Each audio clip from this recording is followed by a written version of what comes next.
Les voy a invitar a que abran sus Biblias en el libro de Efesios, en el capítulo 4.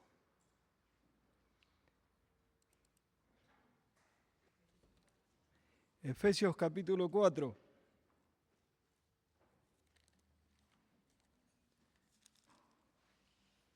Vamos a ir avanzando un poquito más en el libro de Efesios, en este capítulo.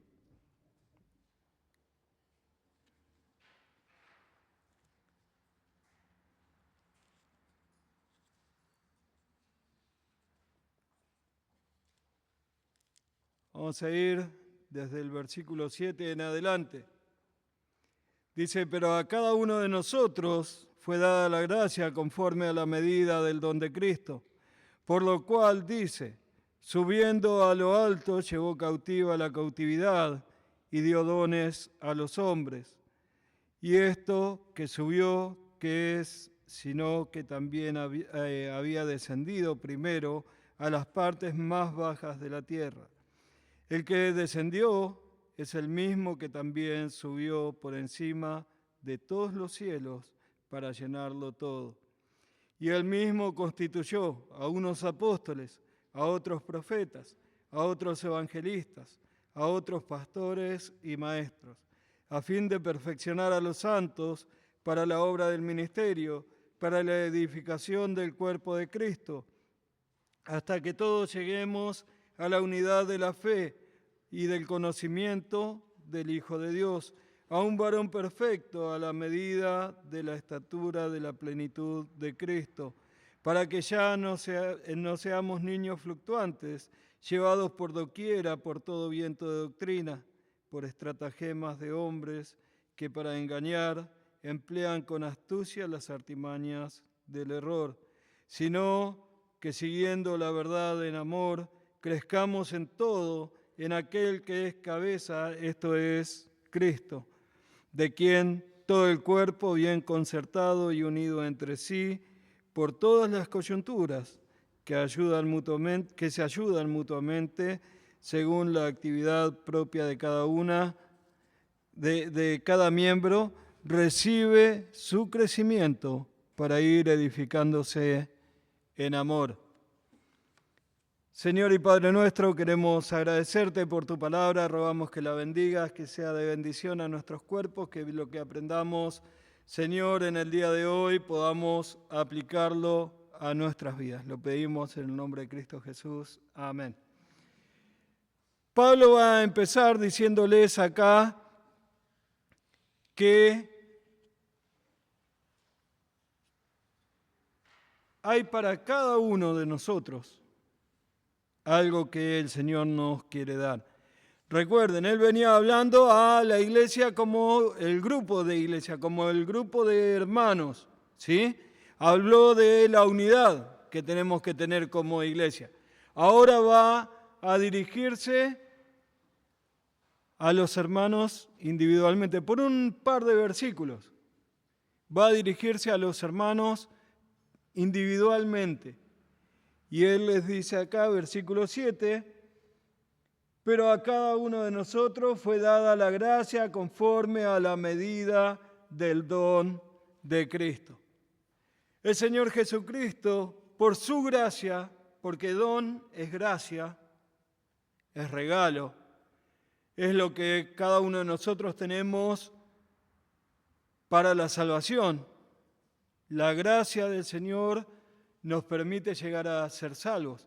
Ahora, la gracia de la que habla Pablo acá en versículo 7 no es esa gracia salvadora, no es la gracia que nos brinda para que seamos salvos. Él ya le está hablando a hermanos, a cristianos, a creyentes.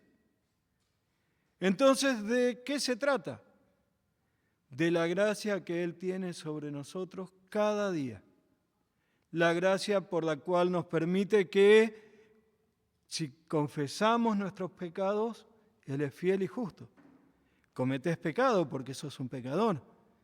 Y el Señor está allí esperando a que vos confieses tu pecado. La gracia que te permite que vos llegues a leer su palabra y puedas entenderla. puedas entenderla, puedas comprender lo que la palabra de Dios dice. Seguramente a ustedes les pasó igual que a mí. Antes de ser salvos, si leían la palabra de Dios, no entendían, lo leían como si fuese cualquier otro libro. Cuando llegaron a creer, comenzaron a entender. Bueno, eso es parte de la gracia del Señor que nos da el Espíritu Santo, que nos ilumina para que entendamos la palabra de Dios. Entonces, de esa gracia es de la que Pablo está hablando ahora acá en capítulo 4, en versículo 7. Es la gracia que el Señor tiene para cada cristiano, para cada creyente. Y Él nos dice acá que por esa gracia hubo una gracia que nos fue dada. O sea, por el don del Señor Jesucristo, por la gracia del Señor Jesucristo, hubo una gracia que nos fue dada. ¿Qué son los dones? Son los dones espirituales, fue la salvación y cada uno de los dones que nosotros podemos tener, cada una de las cosas de las que podemos gozar cada día, porque el Señor nos salvó y nos acogió como sus hijos. Nos salvó y ahora somos parte de la familia, ahora somos parte de ese grupo que sirve y ama al Señor. Después, versículos 8 en adelante, en el versículo 8 Pablo va a utilizar un pasaje de Salmos en el capítulo 68. Es más, es específicamente el versículo 18. En este pasaje de Salmos, David estaba volviendo de una guerra y él traía cautivos a algunos que había tomado como prisioneros en esa guerra que tuvo. Y en el Salmo dice que subiendo lo alto, o sea, subiendo a Jerusalén, pues Jerusalén siempre es como nosotros en nuestros barrios, si hay una bajada, la gente que vive allá le llamamos la del bajo, ¿no? Y si hay una subida, son la gente de más arriba.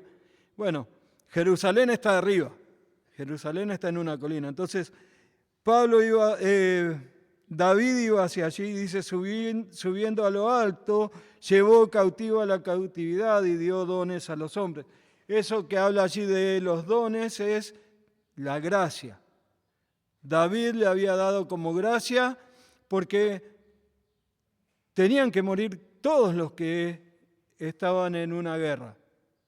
O sea, hacía guerra Israel contra otro país, otro pueblo, y todos debían morir. Cuando se le permitía a alguien quedar vivo, era simplemente porque el rey permitió que esas personas viviesen. Y eso es a lo que se refiere allí cuando dice que dio dones a los hombres. Ahora, esto quiere implicar, o implica, mejor dicho, que en este párrafo David es un tipo de Cristo. O sea, Pablo está comparando a lo que pasó con David ahora con el Señor Jesucristo, ¿no? Entonces, la idea es que Pablo lo va a utilizar acá para decir, bueno, así como David tuvo gracia con los hombres, el Señor Jesucristo tiene gracia con ustedes, hermanos, por la gracia. Primero le salvó y ahora le otorga dones y le otorga todo lo que ustedes pueden disfrutar hoy en día. Lo interesante viene en versículos 9 y 10, porque dice, y esto de que subió, ¿qué es sino que también había descendido primero a las partes más bajas de la tierra? El que descendió es el mismo que también subió por encima de todos los cielos para llenarlo todo. ¿De qué está hablando acá Pablo? ¿A qué se está refiriendo Pablo? Algunos de los comentaristas que leí creen que está conectado, ¿se acuerdan al pasaje de Primera de Pedro que estudiamos? De que él fue a predicar al Seol.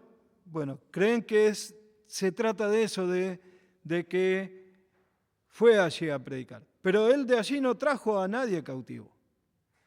No trajo a alguien que lo sacó del Seol para que llegue a ser salvo. Entonces, quizás podría ser, pero es medio rebuscado, ¿no? Porque el Señor cuando fue allí no predicó, pero nada más, no fue que alguien fue salvo en ese momento. Lo que otra gran parte de los comentaristas dicen está relacionado a Filipenses 2. Filipenses 2, el Señor, siendo Dios, se despojó a sí mismo y se hizo hombre. Siendo Dios, se despojó a sí mismo, se hizo hombre. Vino a este mundo, vino a la tierra. Ahora, claro, acá Pablo dice que fue a lo más bajo de la tierra. Bueno, ellos dicen, los comentaristas que dicen esto, ¿no es cierto? Dicen, es porque Él se hizo obediente hasta la muerte y muerte de cruz. Fue lo más bajo que un hombre podía tocar en ese momento, lo más bajo que una persona podía pasar en ese momento. Era la muerte más cruel y más vergonzosa que cualquier persona podía sufrir en esos tiempos. Y no solamente eso, cuando Él dice que subió, dicen, Él resucitó de la muerte, fue ascendido al cielo, Él está sentado a la diestra de Dios, Él está con el Señor en este momento, llenándolo todo. Entonces, yo me inclino más por esta postura que por la otra, ¿no? Ahora, todo esto es para decir, el Señor se hizo hombre, el Señor descendió, bajó, vivió como uno de nosotros y aún así Él tuvo gracia para con nosotros. Él se humilló para darnos la salvación. Él se humilló para que nosotros podamos llegar a conocer a Cristo como Salvador personal. Ahora, si estás acá y todavía no tenés a Cristo como Salvador, la Biblia dice que todos somos pecadores. Todos. No hay nadie que no sea pecador. Y cada uno de nosotros como pecadores, lo único que merecemos es la condenación eterna, el infierno. Pero Cristo murió en la cruz del Calvario, siendo Dios, para perdonar tus pecados, para llevar tus pecados, para cargar tus pecados y darte vida eterna. Solamente tenés que confesar que sos un pecador o una pecadora y aceptar la obra de Cristo por vos en la cruz del Calvario.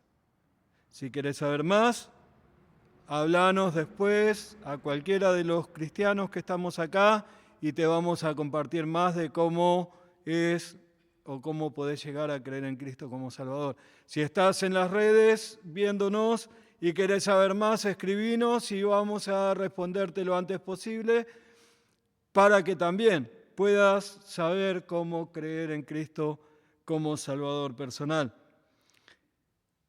Vamos al versículo 11. Dice, y Él mismo constituyó a unos apóstoles, a otros profetas, a otros evangelistas, a otros pastores y maestros. Ahora, recuerden que él viene hablando acá, Pablo viene hablando de los dones que tenemos. Lamentablemente para ustedes yo soy el don que el Señor les dio. Soy el regalo que el Señor les dio, ¿no? O sea, cada pastor es el regalo que el Señor da a la iglesia, el don que el Señor da a la iglesia. ¿Por qué? Después va a explicar todo el por qué. Pero él acá, en este pasaje, en este párrafo, en este versículo exclusivamente, habla de 4 personas que el Señor dio a la iglesia. 2 personas que eran para el tiempo de la iglesia acá en la Biblia y 2 que eran para todos los tiempos de la iglesia, desde que comenzó la iglesia hasta el día que el Señor la viene a buscar. Los 2 que el Señor dio para el tiempo de la iglesia primitiva, del tiempo en el que todavía la Biblia no se había completado, son los 2 primeros. Él dice, y él mismo constituyó a unos apóstoles. ¿Quiénes eran los apóstoles? La palabra apóstol significa enviado, enviado. ¿Se acuerdan que en Mateo, terminando Mateo, la tengo con Pablo, el Señor Jesucristo envía a sus discípulos y les dice, id por todo el mundo, predicad el Evangelio a toda criatura. En Hechos capítulo 2, cuando viene el Espíritu Santo, Él les dice, me van a ser testigos. En Jerusalén, en Judea, en toda Samaria y hasta lo último de la tierra. Bueno, ellos fueron enviados por el Señor. ¿Enviados para qué? Enviados para predicar el Evangelio, enviados para predicar el Evangelio y enviados para edificar a la iglesia, enseñar a la iglesia acerca de todo lo que el Señor tenía en ese momento. Pero especialmente y exclusivamente, tanto en Mateo como en Hechos, cuando el Señor los manda a Israel. Los apóstoles salieron principalmente a predicar a los hijos de Israel. Recuerden que siempre cuando encontramos en la palabra de Dios, en el Nuevo Testamento, hablando a las iglesias, y va a hablar de mayormente de las 2 etnias que había en ese momento, israelitas y griegos, siempre se menciona primero al israelita, para Israel y también a los griegos. Israel y también a los griegos. Después, claro, se extiende cuando viene a todos los gentiles, ¿no? Que los gentiles entramos todos nosotros. Bueno, los apóstoles tenían ciertos dones que hoy en día no existen. Por eso hoy,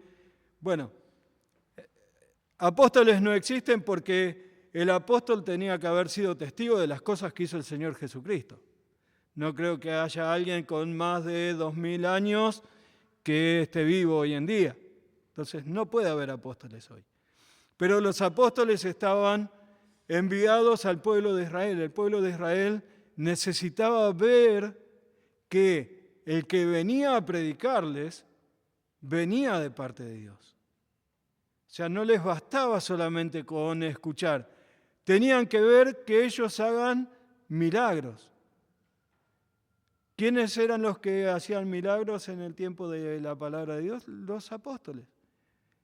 Lo encontramos a Pedro, lo encontramos a Pablo, encontramos a los demás apóstoles haciendo milagros que eran para que la gente de Israel crea. Pablo, cuando le escribe a los corintios, le dice, los judíos piden señales y los griegos sabiduría. Las señales esas de las que habla Pablo ahí en Corintios son las que Israel tenía que ver, y el Señor Jesucristo manda a sus discípulos, a los apóstoles, a mostrarle con señales, prodigios y milagros a cada uno de los israelitas que ellos venían de parte de Dios para que crean en el Evangelio. Por supuesto, al igual que los gentiles, muchos de los israelitas nunca creyeron. Muchos todavía no creen.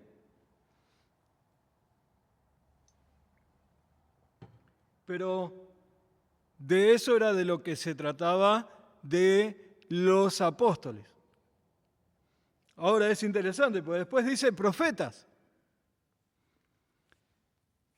¿Por qué necesitaban profetas las iglesias del Nuevo Testamento? Porque todavía ellos no tenían la Biblia. Ellos no tenían toda la palabra de Dios. Tenían todo el Antiguo Testamento, sí. Conocían todo lo que decía la palabra de Dios en el Antiguo Testamento, sí. Conocían perfectamente las leyes escritas por el Señor, sí. Pero no tenían nada del Nuevo Testamento, ni siquiera tenían los evangelios. Me imagino que los que más contemporáneos del Señor Jesucristo sabían de las cosas que el Señor Jesucristo había hecho.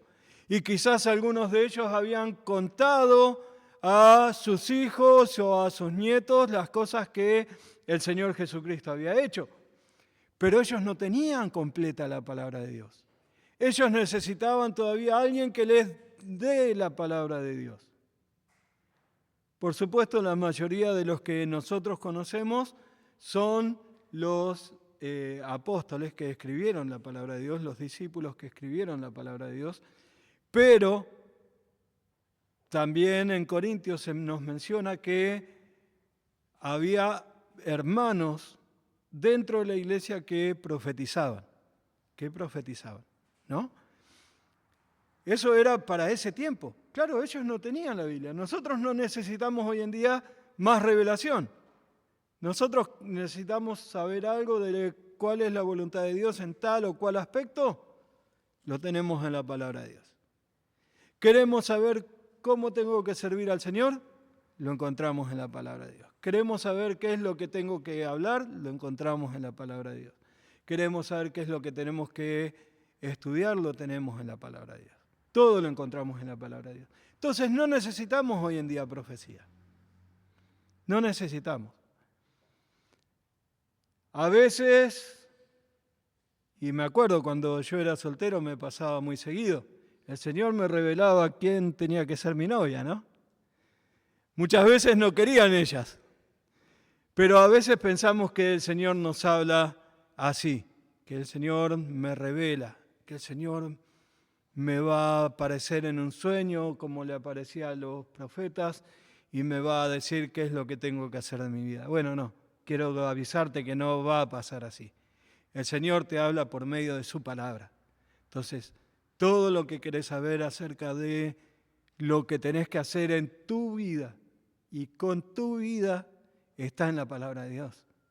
Está en la palabra de Dios. Ellos todavía no lo tenían, ellos necesitaban profecía, ellos necesitaban que alguien les dé la palabra de Dios todavía.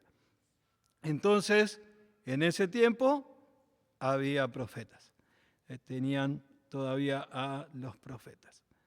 Después, uno de los hombres que estaban en ese tiempo y que están en la iglesia hoy en día y que va a estar hasta el día que el Señor viene a buscar a la iglesia, el evangelista. El evangelista. Son hombres que salen para predicar el evangelio. Algunos hoy en día utilizan diciendo y que puede ser que un misionero es un evangelista, porque sale de su lugar para ir a otro donde está dejando a su familia, está dejando todo lo que él tiene para ir a predicar el evangelio a otra gente que él ni siquiera conoce. Puede ser, es aplicable, sí, pero el evangelista, y yo he conocido a varios evangelistas, son hermanos que tienen el don de evangelismo, el don de evangelizar. Hombres y mujeres con los que vos estás hablando y le estás hablando de cómo está el clima y terminan predicándote el evangelio. Hombres y mujeres con los que vos estás hablando acerca de política y terminan hablándote del evangelio. ¿Por qué? Porque son evangelistas. Porque predicar el evangelio les sale como a cualquiera de nosotros nos sale decir buen día. Son hombres y mujeres que están capacitados por el Señor, enviados por el Señor dentro de las iglesias para predicar el Evangelio. Algunos lo predican desde acá adelante, pero la gran mayoría no. La gran mayoría está sentado en un banco, en una silla en la iglesia, y cuando salen a la calle van viajando en el colectivo y a la persona que tienen al lado le van predicando el Evangelio. O van caminando hasta el almacén y a la persona que encuentran en el almacén le predican el Evangelio. Y también, no es que lo están haciendo constantemente, pero es algo que es natural en ellos. Es algo que da gozo ver cómo ellos lo hacen. ¿Por qué? Porque es lo más natural para ellos. Ojo, esto no quiere decir que nosotros tenemos que dejar toda la parte de evangelismo para ellos. Cada uno de nosotros tiene que predicar el Evangelio. Cada uno de nosotros tiene que compartir el Evangelio de la salvación con aquellos que todavía no han creído.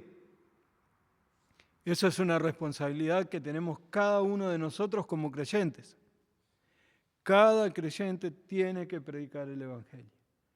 El mandato del Señor, que fue para los apóstoles, en el momento que la iglesia, en Hechos, fue perseguida, dice que los apóstoles se quedaron en Jerusalén. Pero los hermanos que salieron fueron predicando el Evangelio. Los hermanos que salieron fueron predicando el Evangelio. Entonces, es algo que los apóstoles tenían que hacer, es algo que hacen los evangelistas, pero es algo que tenemos que hacer cada uno de nosotros. Es nuestra responsabilidad. El Señor habla de que tenemos ese tesoro en vaso de barro. Ese tesoro es el Evangelio. El vaso de barro somos nosotros, nuestros cuerpos mortales, ¿no? Y el Señor nos pide y nos manda que demos a conocer el Evangelio de la salvación. Necesitamos predicar el Evangelio a aquellos que no lo tienen.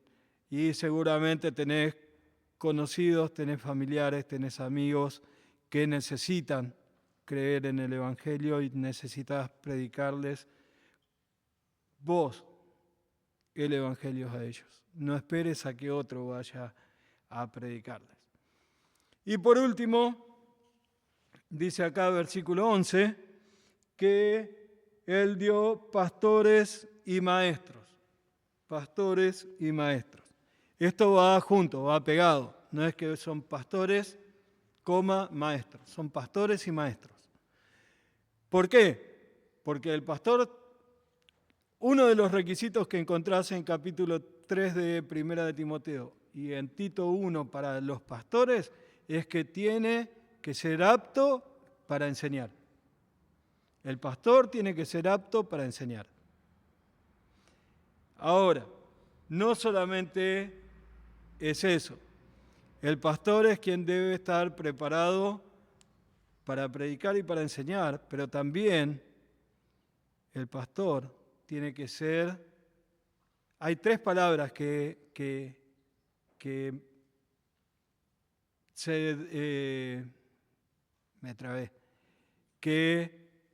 enfocan al pastor. Tres palabras con las que el pastor es llamado en el Nuevo Testamento.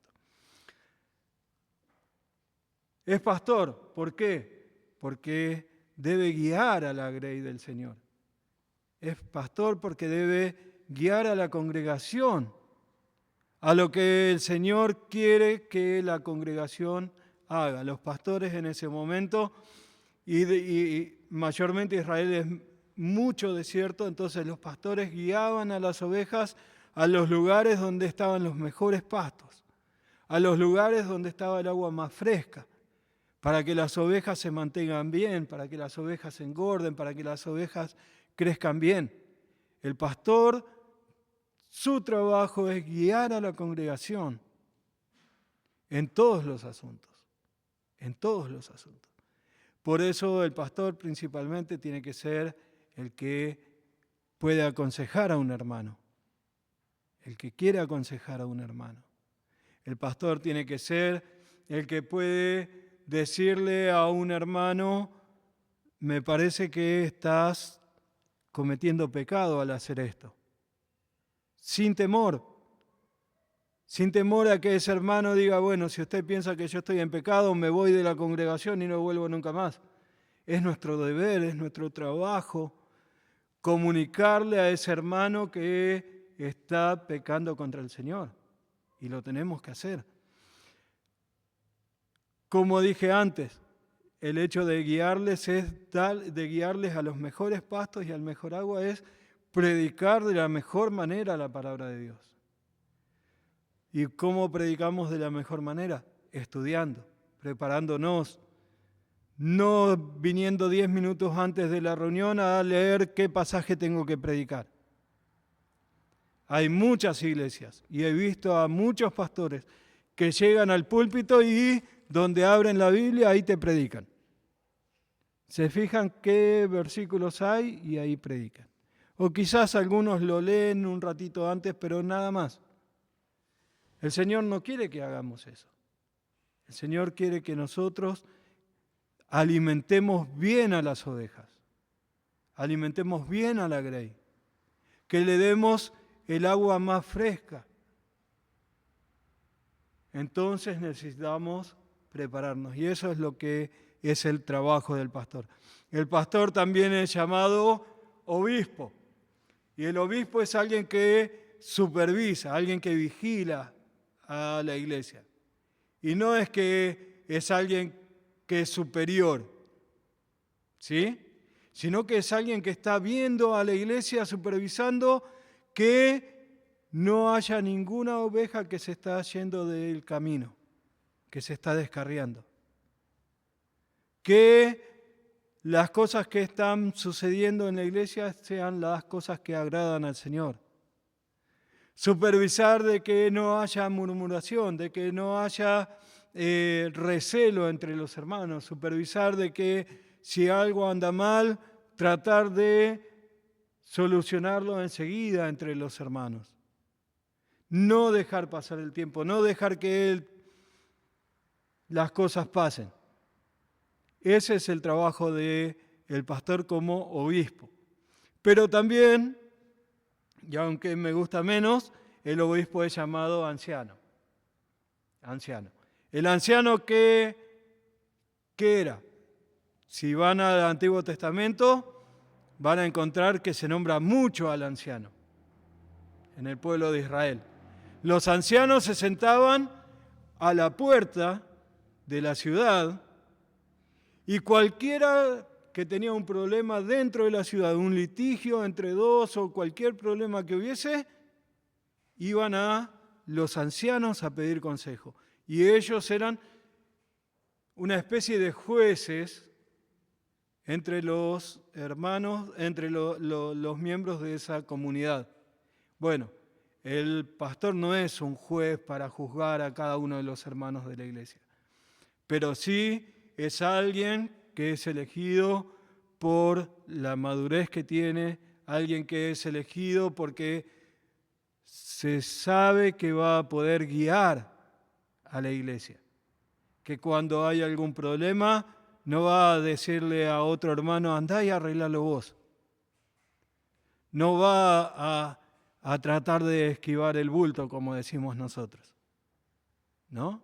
El anciano es alguien que tiene que conocer la palabra de Dios, tiene que saber la palabra de Dios, tiene que poder guiar a los hermanos cuando vienen a pedir un consejo, diciéndole, esto es lo que dice la palabra de Dios.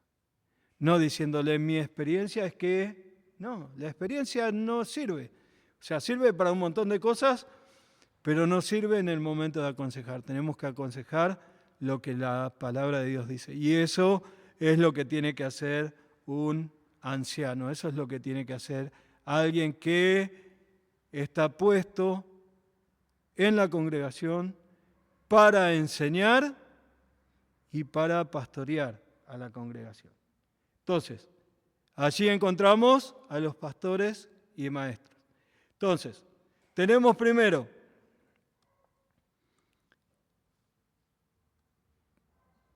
los dones que el Señor nos da a cada uno, el don de la gracia que el Señor tiene para cada uno de nosotros. Tenemos los dones que el Señor dio a la iglesia, que son cada uno de estos 4 grupos de personas que eran apóstoles, profetas, evangelistas y pastores maestros. Y ahora lo que vamos a encontrar a continuación es el resultado que el Señor espera de haber dado a estos hombres a la iglesia.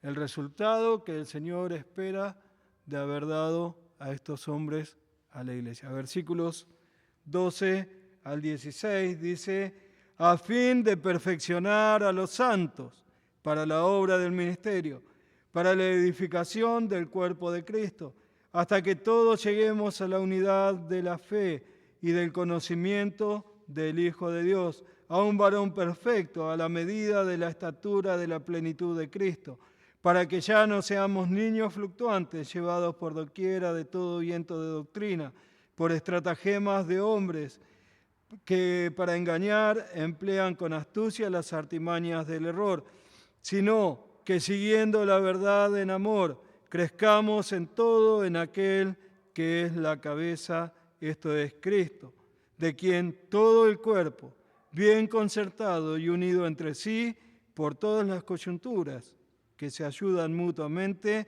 según la actividad propia de cada miembro, recibe su crecimiento, pues para ir edificándose en amor. El Señor espera 2 cosas de nosotros, como iglesia. El Señor quiere 2 cosas de nosotros. Y por eso dio a los pastores maestros a cada iglesia. El Señor quiere que cada uno de nosotros seamos perfeccionados para la obra del ministerio. Para la obra del ministerio. Hay iglesias en las que el pastor tiene que hacer desde la limpieza hasta el domingo venir y predicar el Evangelio, predicar la palabra de Dios. Bueno, ¿lo puede hacer? Sí, lo puede hacer. Hay muchos pastores que lo hacen. Sobre todo cuando la iglesia está comenzando, que no hay todavía miembros, que no hay todavía muchos hermanos. Hay muchos pastores que lo hicieron y que aún hoy en día lo hacen. Pero no es lo mejor, no es lo más saludable para la iglesia. ¿Se acuerdan cuando en Hechos 6 los apóstoles estaban predicando y estaban sirviendo a las mesas? Ese era el trabajo que ellos tenían. Entonces, algunos hermanos griegos empezaron a quejarse porque decían: a las viudas de los judíos las atienden bien y a las viudas de los griegos no tan bien. Entonces, los apóstoles se pararon frente a la iglesia y les dijeron: no es justo esto para nosotros. Busquen de entre ustedes 6 hermanos y le dan los requisitos que quieren de esos hermanos, que los conocemos como los primeros diáconos, para que sirvan a la mesa. Y nosotros vamos a dedicarnos a orar y a estudiar la palabra de Dios.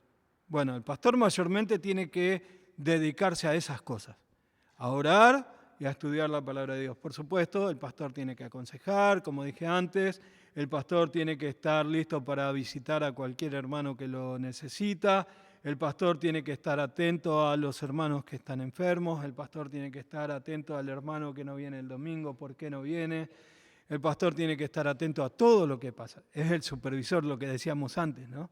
Es el supervisor, es el que está atento a todo lo que pasa dentro de la congregación. Ahora, el pastor no tiene que hacer todo ese trabajo tampoco. Es interesante. Yo me acuerdo, sobre todo cuando era diácono allá en Torcuato, que venía algún hermano y me decía, había estado enfermo, supongamos, ¿no? Y venía y me decía, nadie me fue a visitar. Ese nadie era que no fue el pastor, Por ahí fueron 20 hermanos a visitarlo, pero nadie lo había ido a visitar, porque el pastor no fue, ¿no es cierto? Entonces, ¿el pastor tiene que hacerlo? Sí, el pastor tiene que hacerlo, pero el pastor tiene que capacitar a los hermanos para que hagan la obra del ministerio. Y la obra del ministerio no es solamente venir a limpiar la iglesia, la obra del ministerio es aconsejar. Cualquiera de ustedes tiene que estar capacitado y preparado para aconsejar a otro hermano, a otra hermana. Está pasando por problemas difíciles. Bueno, yo sé acerca de eso, porque a mí me tocó pasar lo mismo. Bueno, voy a ir, voy a contarle mi experiencia y voy a mostrarle en la palabra de Dios qué fue lo que me sirvió a mí en ese momento. Veo a un hermano en pecado, como dije antes. El pastor tiene que ir, si veo a alguien que está en pecado, tengo que ir y decirle, lo que estás haciendo es pecado. Tenés que cambiar eso y ponerte bien con el Señor. Pero ¿sabes qué? Vos también tenés que hacerlo. Cuando Pablo le habla a los Gálatas, y lo estudiamos cuando estudiamos Gálatas, les dice, vosotros que sois espirituales, restauradle con espíritu de mansedumbre. Está bien, vos me podés decir, bueno, pero yo no soy espiritual, pastor. No, bueno, tenés que tratar de llegar a ser. Y cuando ves a un hermano que está cometiendo pecado, tenés que poder ir y decirle a ese hermano, hermano, lo que estás haciendo es pecado. Y no tener temor de decírselo. No tener vergüenza de decírselo. Tenés que decírselo con toda la autoridad que te da la palabra de Dios. Con toda la autoridad que te da la palabra de Dios. Entonces, la obra del ministerio es un montón de cosas. El pastor podría discipular a toda la iglesia, pero no es lo que el Señor quiere, Él quiere que vos lo hagas. Él quiere que vos como iglesia te ocupes de hacer la obra del ministerio, no solo el pastor. Evangelizar, el pastor tiene que evangelizar, pero cada uno de nosotros tenemos que evangelizar. Cada uno de nosotros tenemos que prepararnos y hacerlo, ¿sí? Y por supuesto ni hablar de los ministerios que hay en la iglesia, ¿no es cierto? Cualquier ministerio, el pastor tiene que estar capacitado para hacerlo, el pastor tiene que poder enseñar a los chicos, ¿no? Pero si yo me anoto para ir a enseñar a los chicos, tiene que haber alguien acá que predique, ¿sí? Entonces, ¿puedo hacer ese ministerio? Sí, lo puedo y lo tengo que saber hacer. Pero también tienen que haber hermanos que puedan hacerlo y que quieran hacerlo y que lo hagan. Y así cada uno de los ministerios. La tesorería. La tesorería es algo que el pastor nunca tiene que involucrarse. Nunca tiene que involucrarse. Porque no tiene que haber ninguna duda de que el pastor no toca un peso de lo que hay en la iglesia, de las ofrendas de la iglesia. ¿Y cómo lo hacemos? Hay uno de los diáconos que se ocupa de la tesorería. Ahora necesitamos tener diáconos. Necesitamos tener personas que están capacitadas para cumplir en el diaconado y personas capacitadas para cubrir la parte de la tesorería. Y así un montón. Todos los ministerios. Pueden pensar en cada uno de los ministerios que hay dentro de la iglesia y son los ministerios que el Señor quiere que cada uno de nosotros estemos capacitados para hacerlo. Ahora, esa es la parte práctica, ¿no? De lo que el Señor quiere que hagamos. Lo que el Señor quiere que cada uno de nosotros como iglesia hagamos es estemos preparados para la obra del ministerio, hacer la obra del ministerio, hacerla junto con el pastor, hacerla junto con los líderes, hacerla junto con los diáconos, hacerla como iglesia. Pero no solamente eso. Fíjense en que versículo 13 dice, hasta que todos lleguemos a la unidad de la fe y del conocimiento del Hijo de Dios, a un varón perfecto, a la medida de la estatura de la plenitud de Cristo. El Señor quiere que lleguemos a la unidad de la fe, a la unidad de la fe. ¿Qué es la unidad de la fe? Es que todos estemos de acuerdo en lo que creemos. Por supuesto, si viene alguien que no está de acuerdo en algo de lo que creemos, vamos a dejarlo que venga. Vamos a dejarlo que escuche la palabra de Dios, vamos a dejarlo que se congregue con nosotros. Lo que sí nunca vamos a dejarlo es que enseñe a otros, que predique a otros. ¿Por qué? Porque nosotros tenemos una doctrina en la que creemos, la fe habla más exclusivamente de la doctrina en la que nosotros creemos y, por ejemplo, algo básico que nosotros creemos es que la salvación no se pierde. Entonces, si viene alguien que cree que la salvación se pierde, vamos a dejarlo que se congregue, vamos a dejarlo, pero el día que quiera enseñar que la salvación se pierde, no lo vamos a dejar, no le vamos a permitir que haga eso, porque no es algo que nosotros creemos como iglesia. Si vos ya sos miembro y te surge alguna duda, lo estudiamos juntos, lo repasamos, lo vemos de nuevo, pero nuestra fe, la iglesia tiene que estar unida por la fe. No podemos dejarnos dividir en cuanto a algunas cosas. Lamentablemente hay muchísimas iglesias que van bien por muchos años y después hay divisiones porque el pastor o alguno de los líderes empieza a entender la palabra de Dios de otra manera. Bueno, oremos para que el día que el Señor Jesucristo viene a buscar a su iglesia, nuestra iglesia siga predicando, la iglesia del Señor Jesucristo acá en Villa de Mayo, siga predicando la palabra de Dios, la sana doctrina y el evangelio de la salvación. Eso es algo que tenemos que orar siempre. Pero como iglesia tenemos que estar de acuerdo en todo lo que creemos. Y como dije, si alguien no cree lo mismo que nosotros, quiere congregarse, no tenemos ningún problema, puede congregarse, pero tiene que respetar lo que nosotros creemos. Hacía poco estaba viniendo un hombre creyente de muchos años. Es más, él en algún momento dijo que había sido pastor. Y estábamos un miércoles estudiando en uno de los inductivos y surgió el tema de la pérdida de salvación.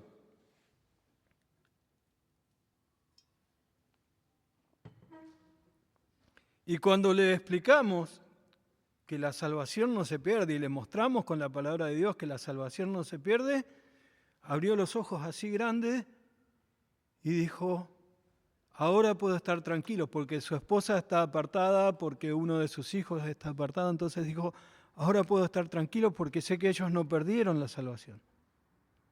Entonces, ese es nuestro trabajo como iglesia al estar unidos en la fe. Enseñar a otros lo que la palabra de Dios dice y enseñársela bien para que no tengan dudas de lo que la palabra de Dios dice. Entonces, tenemos que estar unidos en la fe.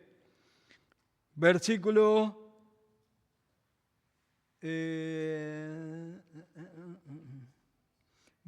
13 mismo. Dice, a un varón perfecto a la medida de la estatura de la plenitud de Cristo. Todos tenemos que llegar al conocimiento perfecto del Hijo de Dios. Ahora, ¿vamos a llegar algún día al conocimiento perfecto del Hijo de Dios? No. Lo vamos a lograr el día que estemos con Él, cara a cara, cuando le podamos ver cara a cara, cuando podamos estar con Él para escuchar a Él mismo hablar. Ahí vamos a conocerle. Pero mientras tanto, eso no quiere decir que tengo que bajar mis brazos y dejar de estudiar la palabra de Dios.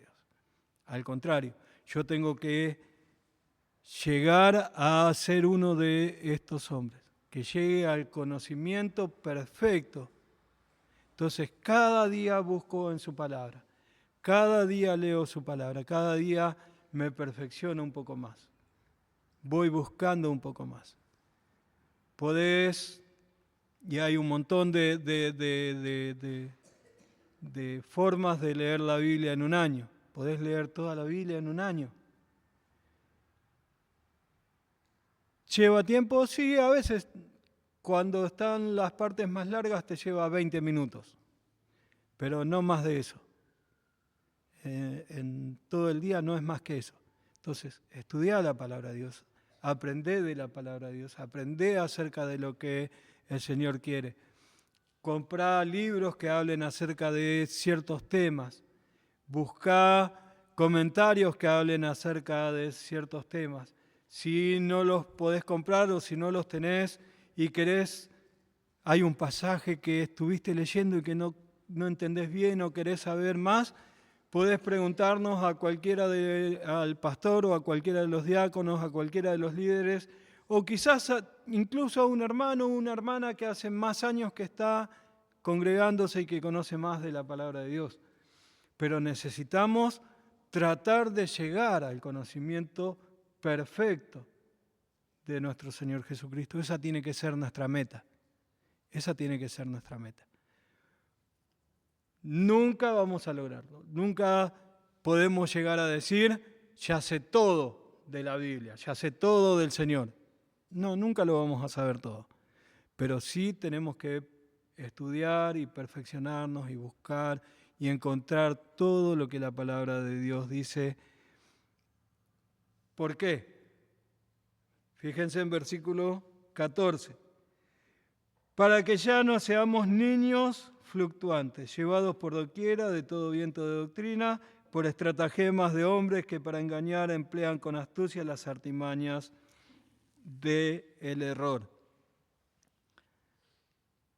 Si alguien entra hoy y te dice la salvación se pierde, es muy probable que vos vas a estar firme y decirle, no, la salvación no se pierde.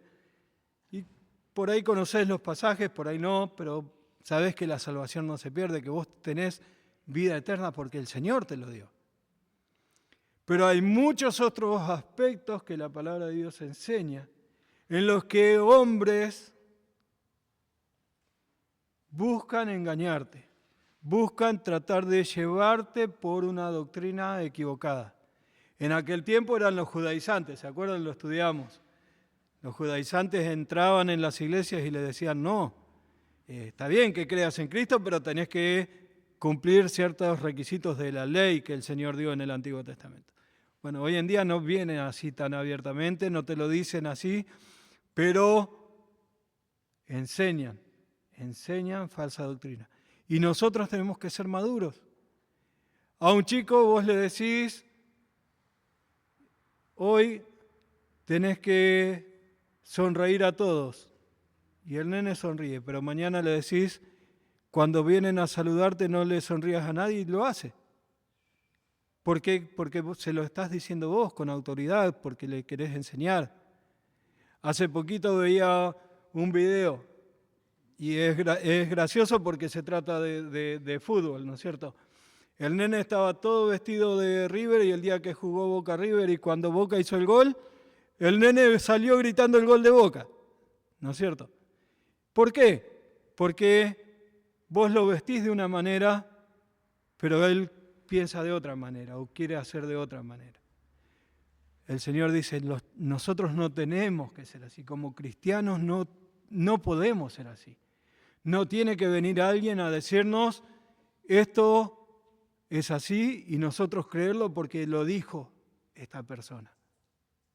Tenemos que creer lo que la palabra de Dios dice. Entonces estudiamos la palabra de Dios, llegamos al conocimiento del Señor Jesucristo y no va a venir alguien y va a decirnos la Trinidad no existe y nosotros vamos a decirle, está bien, creo eso a partir de hoy porque vos me lo estás diciendo, vos me lo estás enseñando.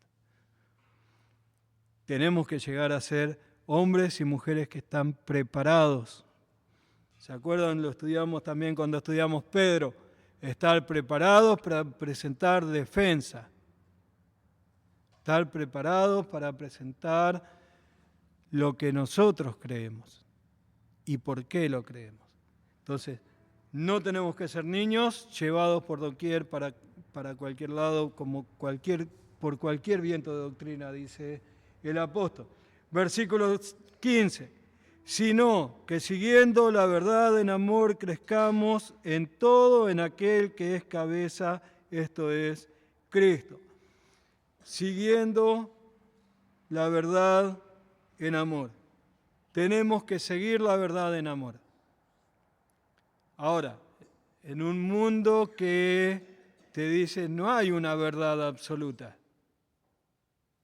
porque es lo más normal que escuchamos hoy. No hay algo que es absoluto, que alguien pueda decir esto es así porque es así. Nosotros tenemos dos verdades que son absolutas. El Señor Jesucristo, orando al Padre, le dijo que cuidase a sus apóstoles en la verdad. Tu palabra es verdad. La palabra de Dios es verdad. La palabra de Dios es la verdad. No tenemos que dudar nada de lo que dice la palabra de Dios. No tenemos que tener ni siquiera el más mínimo presentimiento de que hay algo en la palabra de Dios que no es verdad. Todo lo que dice es verdad. Entonces, tenemos la palabra de Dios que es la verdad absoluta. Nadie puede venir y decirme un matrimonio de dos hombres no es pecado. Sí, la Biblia dice que es pecado. La Biblia dice que es pecado. Y mostrarle en la Biblia lo que Dios dice. Pues lo que Dios dice es verdad. Y lo dice en su palabra. Y por otro lado tenemos a nuestro Salvador, el Señor Jesucristo. Él dijo, yo soy la verdad y la vida. Yo soy la verdad. Él es Dios, como estudiamos el otro día. Él es verdad. Entonces tenemos la verdad que es nuestro Señor Jesucristo y tenemos la verdad que es la palabra de Dios. Entonces dice que necesitamos crecer en la verdad, seguir la verdad en amor, ir cada vez más profundamente a esa verdad. Todo nos lleva a lo mismo, al conocimiento de la palabra de Dios, al conocimiento del Señor Jesucristo.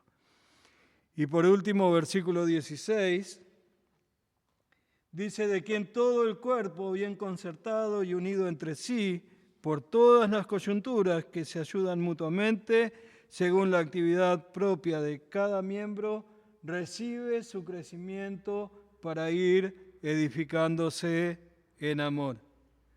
Recibimos conocimiento, recibimos crecimiento para ir edificándonos en amor. Es importantísimo esto, porque cada uno de nosotros, al saber más, al conocer más de la palabra de Dios, edificamos al otro también. Me edifico yo porque yo aprendo, pero edifico al otro cuando el otro ve la bendición que hay en mi vida de haber aprendido más de la palabra de Dios. Entonces, no dejemos nunca de estudiar la palabra. Tenemos que edificarnos, tenemos que ir creciendo, tenemos que ir... Dice que el Señor puso a los pastores y maestros para esto, para cada una de estas cosas.